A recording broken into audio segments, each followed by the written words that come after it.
안녕하세요. 네, 이번 시간에는 책 제목이요. 좀 길어요. 당신이 나를 죽창으로 찔러 죽이기 전에. 좀 무시무시하죠? 당신이 나를 죽창으로 찔러 죽이기 전에. 이용덕 님이 장편 소설을 쓰셨고요. 이런 얘기가 나와요. 한국인이라는 이유로 내 여동생이 살해를 당했습니다. 혐오의 시대를 살아가는 우리가 꼭 읽어야 할 소설. 네. 그리고 51회 문예상 수상 작가이시고요. 42회 노마 문예 신인상 수상작이고, 그리고 아쿠타카와상 수상 작가 유미리 씨가 추천을 하셨네요.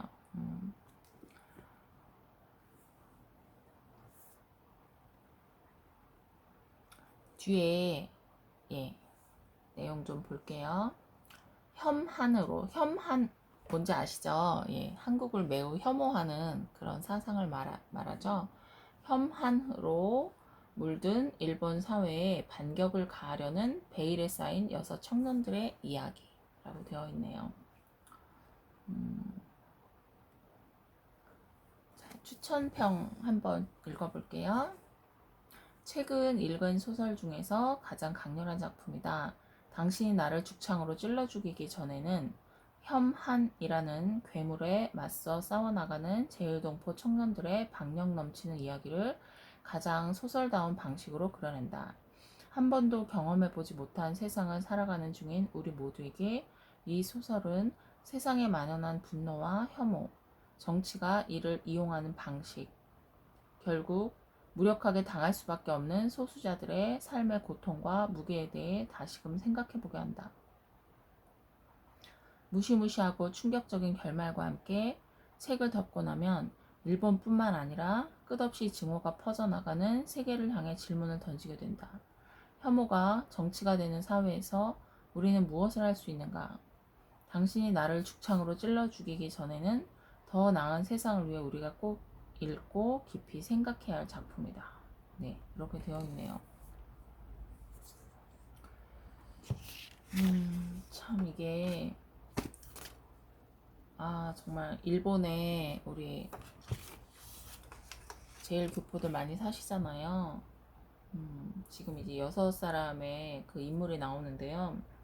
혼신의 반격을 은밀하게 준비하는 가사와기 다이치, 새로운 삶을 찾아 부산행 배에 오른 박이화, 48전 전패의 인생에 승리란 없는 남자 양선명, 몸싸움을 하면 누구에게도 지지 않는 윤신, 극우 보수 정당에 소속되어 있는 슬픈 청년 기지마 나리토시, 여동생의 복수를 꿈꾸는 김태수.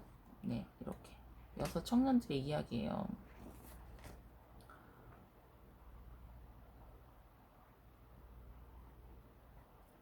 다른 작가님들 평을 좀 보면요.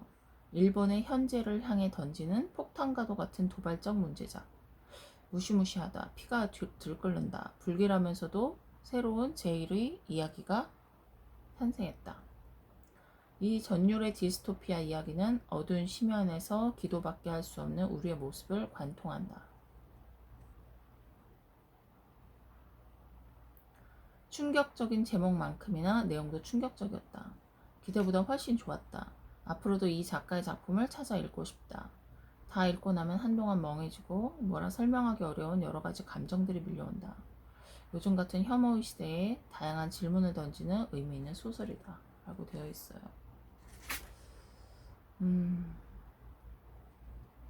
저는 여기서 이 일본어로 쓰었으니까 그 번역을 하신 분이 있을 거 아니에요. 그래서 번역자님의 얘기가 정말 좀 마음에 특히 더 와닿았거든요. 한번 보면요.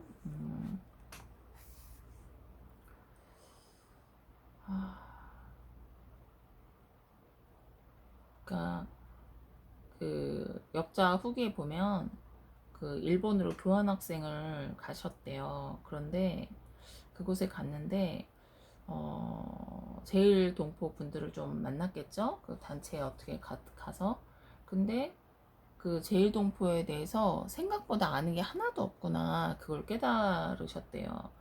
근데 저희도 마찬가지인 것 같아요. 사실 저희가 되게 대부분의 분들은 일본에 여행으로만 보통 가지, 이렇게 체류 경험도 사실 많이 있기가 힘들잖아요. 그래서 제일동포 분들을 좀 살면서 이렇게 생활 속에서 접하면서 이렇게 체험하는, 경험하는 이런 분들은 과연 많지 않을 것 같아요. 그래서 이런 분들이 많이 없다는 건 결국 일본에서 제일동포 분들이 어떤 어려움을 겪고 또 어떤 상황에 놓여져서 이런 매일의 삶을 살아가는지, 이런 것들을 저희 보통 사람들은 잘 알 수가 없죠. 근데 그런 내용들을 지금 다양한 인간 군상들의 모습을 통해서 지금 드러내 주시고 있거든요. 그래서 저는 이런 책들은 어떤 역사적인 측면에서도 꼭 여러분들이 시간이 될 때 한 번쯤 접해 보시는 것이 매우 바람직하지 않나, 이런 생각이 듭니다. 그래서 여기 보면 리얼리티가, 예, 정말 엄청나요. 그거는 여기 작가를 먼저 보면요, 작가를 소개하면 이용덕님은요 제일 한국인 3세예요. 예, 76년 사이타마 현에서 태어나셨고요. 와세다 대학 제일문학부를 졸업하셨고 2014년에 죽고 싶어지면 전화해로 51회 문예상을 수상하며 데뷔하셨어요. 보답받지 못하는 인간은 영원히 보답받지 못한다. 이게 이제 소설 제목이에요. 이걸로 2016년 제36회 38회 노마 문예 신인상 후보에 오르셨고요. 그 저서로는 사랑하는 것, 이해하는 것, 사랑받는 것이 있네요. 2020년에 출간된 당신이 나를 죽창으로 찔러 죽이기 전에는 제42회 노마 문예 신인상을 수상한 소설로 궁지에 몰린 제일 한국인 청년들의 분노와 슬픔을 담은 역작이다, 이렇게 소개가 돼 있어요. 그리고 이제 번역하신 분은 이대 국문과를 졸업하셨고요. 저랑 동문이시네요. 이대 국문과를 졸업하셨고 동대학 통번역대학원이 있거든요. 통역번역대학원에서 번역학으로 석사학을 받으셨네요. 현재 UN 제2번역회사 소속 도서 전문 번역가로 활동하고 있으시대요. 옮긴 소설로는 파국, 잔잔한 파도에 빠지다 등이 있다고 하네요. 번역학 석사인데 이제 일어 공부를 하셨던 것 같아요. 당신이 나를 죽창으로 찔러 죽이기 전에. 와, 일단 맨 앞부분에 보면 이제 독자들에게 보내는 독자 서문도 있어요. 한국 독자를 위한 서문. 그래서 이제 저자님이 이렇게 쓰셨는데요. 조금 읽어보면,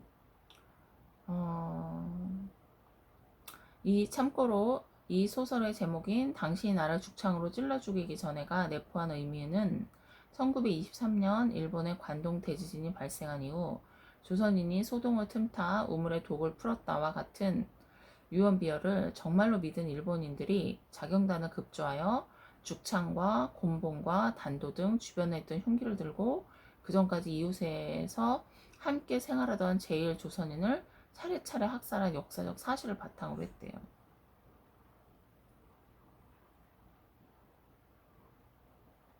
와, 정말 무시무시하죠. 계속 이웃으로 잘 지내고 있다가 그 소문을 믿고 유언비어를 정말로 믿고 이렇게 학살을 했다라는 게, 그래서 일단 목차를 보면요, 인물들별로 이렇게 쭉 이렇게 시간 순서 사건별로 이렇게 나오고 있어요. 일단 여러분들은 소설을 얼마나 좋아하시는지 저는 잘 모르겠지만 저는 정말 소설 너무너무 좋아하거든요. 왜냐면 소설을 읽는다는 건 결국 그 인물의 상황 속으로 제가 제 자신을 모두 다 잊어버린 채로 여기 푹 빠져버리는 거잖아요. 그래서 등장인물의 이 속으로 깊이 들어가서 이 책을 읽다 보면 정말로 진짜 어디 극장에서 영화를 본 것 이상으로, 왜냐면 책은 상상을 하게 만드니까요. 그래서 정말 다른 사람의 인생에 제가 다시 그 100% 감정이입이 돼서 완전히 제가 그 인물이 돼서 빠져들어서 몇 시간 동안 완전히 책을 완전히 끝낼 때까지 그냥 그 인물이 되어서 다른 인생을 살다가 나오는 듯한 이런 경험을 하기 때문에 세상에 그런 행복한 경험은 우리가 살면서 쉽사리 만날 수 있는 경험은 아닌 것 같아요. 그래서 저는 소설 읽는 걸 너무너무 좋아하고, 그리고 이렇게 역사적인 소설들은 정말 이런 책이라는 간접 경험을 통하지 않고는 저희가 정말 이걸 접해보기가, 뭐 다큐멘터리 뭐 이런 걸 직접 보지 않는다면은 참 어렵지 않나 싶어요. 그래서 어떤 상황에 대해서 보통 사람들이 경험하지 못하는 본인이 겪은 상황들은 꼭 소설이든지 수기든지 에세이든지 이렇게 나와주는 게 얼마나 여러 사람들을 위해서 정말 복된 일인지 다시 한번 생각하게 되는 것 같아요. 그래서 지금 여기 보면 제가 좀 읽어볼게요.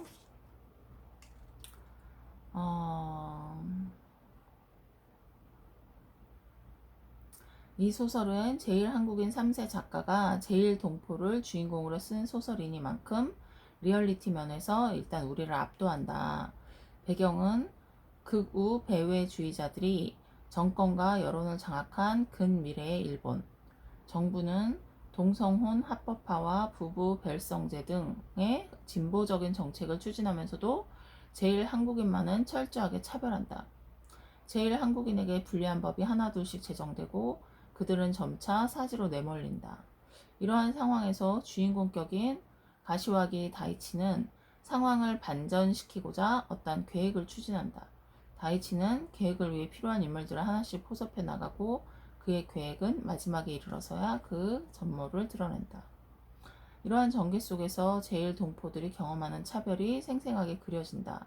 극우 정당을 비롯한 온갖 매체들이 거리낌 없이 차별적 발언을 쏟아내고 코리아타운은 배외주의자들의 공격을 받아 괴멸되고 생활보호비까지 끊긴 이들은 범죄와 자살로 치닫는다.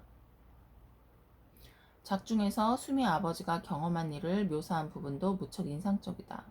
행여 불친절한 사람을 만나면 그 사람이 원래 그런 사람인 것인지 아니면 자신을 차별해서 그런 것인지 의심하게 되는 그런 환경.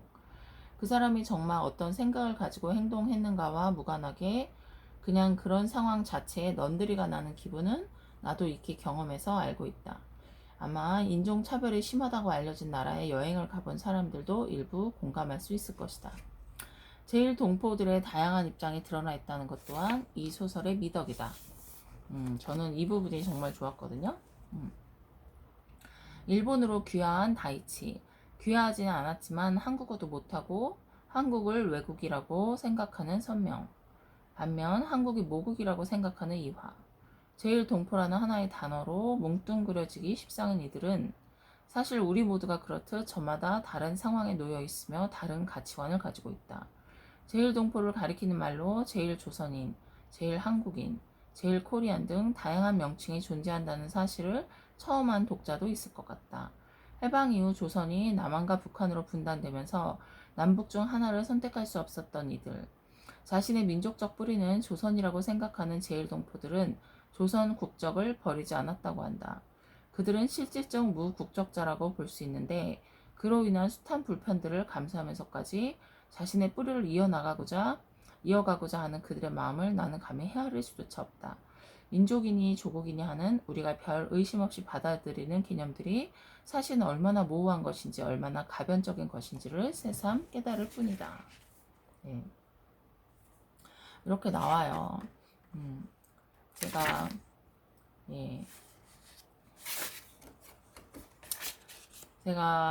그러니까 스포일러가 될 것 같아서 줄거리는 크게 이제 별로 거의 말을 안 했는데요. 여기서 일단 제일 말하고 싶은 건 그거 같아요. 뉴스에서는 매일같이 증오범죄가 보도된다. 이렇듯 날로 심해지는 혐오와 차별 속에서 우리는 어떻게 살아가야 할까? 어떻게 저항해야 할까? 과연 저항할 수는 있을까? 일정한 방향으로 거침없이 흘러가는 역사 속에서 개인의 발버둥은 무력할 뿐일까? 어쩌면 우리는 답이 보이지 않는 이 질문들과 함께 평생을 살아가야 할지도 모르겠다. 이런 세상에서 우리가 할 수 있는 최소한의 일은 작중 마야의 말처럼 당사자의 목소리에 계속 귀를 기울이는 것일 테다. 이 책을 읽는 것 또한 당사자의 목소리를 듣는 작은 경험이 될 것이다. 그런 작은 경험, 그러나 결코 작지만은 않은 그 경험이야말로 모든 것의 시작점이 되리라 믿는다. 저는 이 부분이 정말 좋았거든요. 일본만의 문제도 아니고 어떻게 보면 더 크게 보면 결국 전 세계의 문제로 확대될 수가 있을 것 같아요. 그래서 코로나 이후로 국제사회에서 외국인에 대한 혐오 정서가 점점 커가잖아요.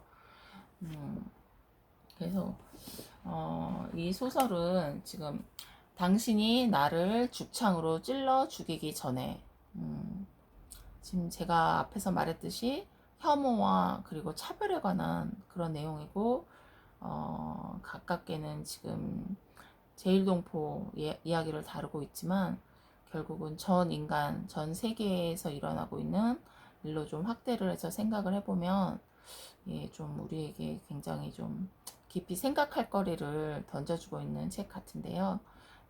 책이라고 생각을 하는데 여러분도 꼭 시간을 내셔서 한번 찬찬히 좀 읽어보시면서 좀 깊이 있는 성찰과 또 생각을 좀 해보는 귀한 경험을 좀 가지셨으면 좋겠습니다. 오늘은 여기까지 하겠습니다. 네.